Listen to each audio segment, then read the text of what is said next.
छत्रपती संभाजीनगरच्या वाळूजमध्ये 7वीत शिकणाऱ्या विद्यार्थ्याला मारहाण झाली आहे। शिक्षकाने बेदम मारहाण या विद्यार्थ्याला केली।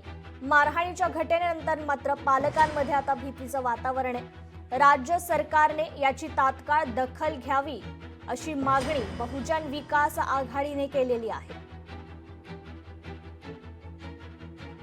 संस्था चालकाला सहआरोपी करण्यात यावं।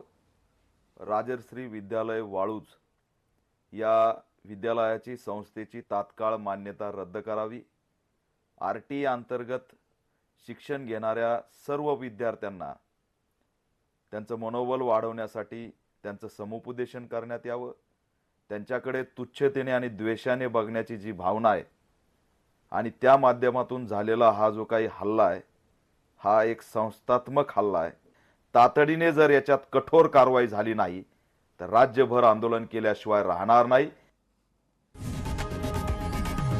लोकशाही मराठी ऐका, पहा, जागरूक रहा।